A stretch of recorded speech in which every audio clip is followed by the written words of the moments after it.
So while I'm on the topic of VRF, I just wanted to kind of like also touch on two states in particular that have slightly different situations going on right now.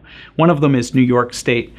New York passed a new Part 494 rule that pertains to the timeline and phase out of HFCs, and it's slightly different from what is in the EPA's rule. And it does create greater restrictions specifically for VRF systems, where with the whereas with the EPA, you get a full year of installations past the transition date, so long as you're using components manufactured prior to the transition date of January 1st, 2026 for all those components, and an additional year all the way to January 1st, 2028 for products.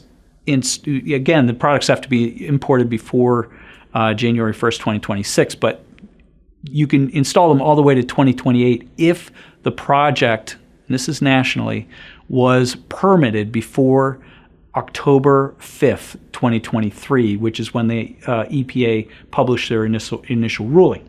Now, so that's a fair amount of blanket allowance from the EPA nationally.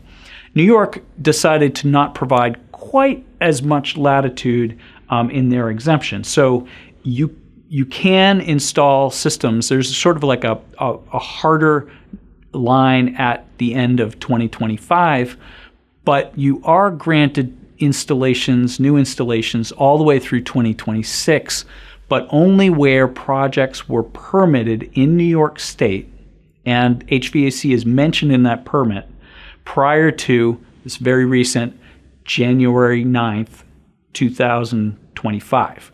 So if you had a project, and a lot of large VRF projects in New York State would probably be permitted by that date. And so that takes care of those larger projects and gives them until the end of 2027. Again, not as much latitude as what would be plausible under the EPA if it was permitted before October 5th, 2023, but it's to the end of 27.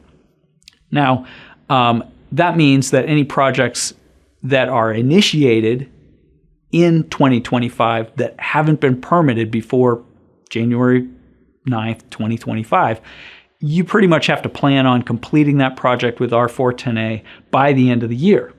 And if you have a project where that might not be plausible, but also you have to get started on it, and there may not be an opportunity to transition it to a design that would accommodate A2L, then there is a process that's being set up in New York State to allow you to apply for a waiver, which might give you a slight amount of time. But of course, applying for waivers and receiving approval of waivers isn't exactly certainty. So that's sort of the hiccup with New York State.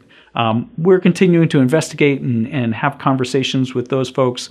But if you're a VRF contractor, designer in New York State, I'd encourage you to take a closer look at Part 494 from the New York State DEC to get all the details. The only other state that currently has rules for VRF that are different, really, than the EPA rules is Washington State. And they're in process of making a change to their refrigerant rules. At this point in time, before they've made changes, and we submitted comments to try and contribute to the rulemaking process, VRF would not be able to have new installations after January 1st, 2026, or on and after January 1st, 2026.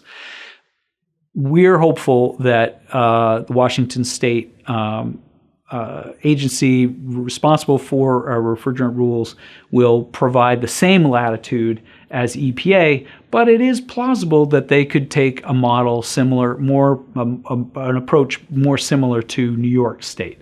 And we should find out about that in the next few months, I'm hoping.